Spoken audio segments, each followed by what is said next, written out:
గుండెలు చీల్చి కవచ కుండలాలు ఇచ్చిన వ్యక్తి కర్ణుడైతే గుండెల మీద తన్నినోడివి రేవంత్ రెడ్డివి.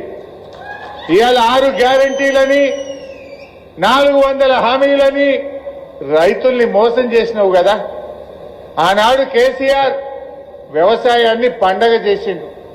కేసీఆర్ గారు 24 గంటల కరెంట్ ఇచ్చిండు, రైతు బంధు ఇచ్చిండు, చెరువులు బాగు చేసిండు, చెక్ డ్యాములు కట్టిండు, రైతు బీమా పెట్టిండు, పండిన పంటంతా కొన్నడు, వ్యవసాయాన్ని పండగ చేసిండు కేసీఆర్.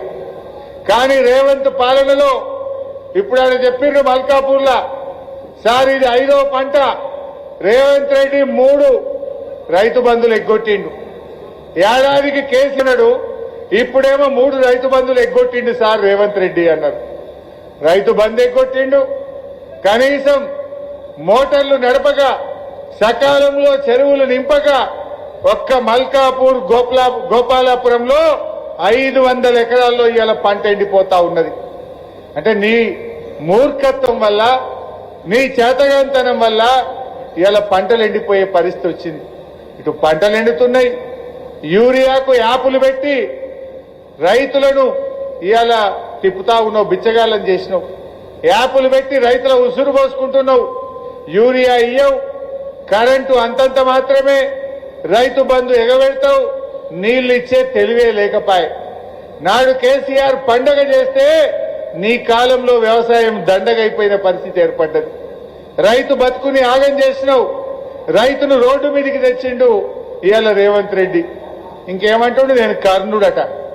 నువ్వు కర్ణుడు అయితే రైతు బంధు ఎగ్గొట్టవు, నువ్వు కర్ణుడు అయితే 24 గంటల కరెంట్ ఇస్తావు, కర్ణుడు అయితే మాట మీద నిలబడి అన్ని 6 గ్యారంటీలు అమలు చేస్తావు. నిజం చెప్పాలంటే నీ కర్ణుడు కాదు, కుంభకర్ణుడు అనే పేరు నీకు బాగా సూట్ అవుతుంది.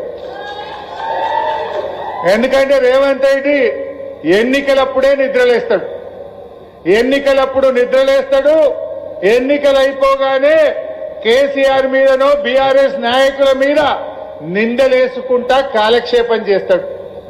ఏదో ఒకటి అబద్దాలు చెప్తూ కేసీఆర్ మీదనో, కేటీఆర్ గారి మీదనో, బీఆర్ఎస్ నాయకుల మీదనో, మా బాల్కా సుమన్ మీదనో దొంగ కేసులు పెట్టి, అక్రమ కేసులు పెట్టి నిందలేసుకుంటా కాలం గడుపుతున్నావు తప్ప నువ్వు ఇచ్చిన మాట నిలబెట్టుకుంటలేవు. ఎన్నికల ముందు రైతు బంధు పడుతుంది, ఎన్నికలు కాగానే ఎగ్గొడతావు. అందుకే నువ్వు కర్ణుడివి కాదు, నువ్వు కుంభకర్ణుడివి రేవంత్ రెడ్డి. అసలు నీకు రైతుల మీద ధ్యాస ఉన్నదా? ఎన్నడన్నా రైతుల గురించి మాట్లాడినవా? దమ్ముంటే నువ్వు నీ మంత్రులు గన్మెన్ లేకుండా ఒక్కసారి రైతుల దగ్గర రండి, ఈపు సాఫ్ చేస్తారు మిమ్మల్ని. ఏం మాట్లాడుతుండ నిన్న? నేను రైతు బంధు వేసినా, రుణమాఫీ చేసినా, పడ్డదో పడలేదో నాకు తెలియదట. నువ్వు ముఖ్యమంత్రి వాసెప్రాశివా? పడ్డదో పడలేదో తెలియకపోతే నువ్వు ముఖ్యమంత్రి ఎందుకు? నీకు తెలియదా? ఆడ కట్టుకొత్తుతే కేసీఆర్ ఉన్నప్పుడు టింగు టింగున ఫోన్లు మోగలేదా?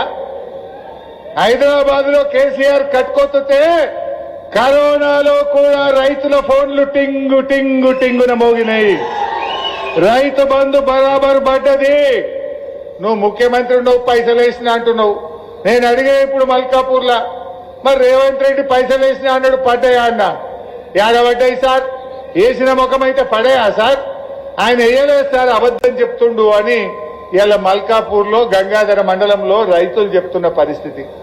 అంటే ఎంతకాలం ఈ డ్రామా? నీకు బూతుల మీద ఉన్న ధ్యాస రైతుల మీద లేదు రేవంత్ రెడ్డికి. ఎంతసేపు నీ పేగులు వీకి మెడలేసుకుంటా, లాగుల తొండలు జొరగొడతా, కండ్ల గుడ్లు వీక్తా, నిన్ను జైల్లో పెడతా, నీ మీద కేసులు పెడతా, ఈ చిల్లర మాటలు తప్ప నీకు ఎప్పుడన్నా రైతుల మీద ధ్యాస ఉన్నదా? ఒక్కనాడున్న ఆలోచన చేసినవా? అంత జూటా మాటలు రేవంత్ రెడ్డి. నిన్న అంటున్నాడు,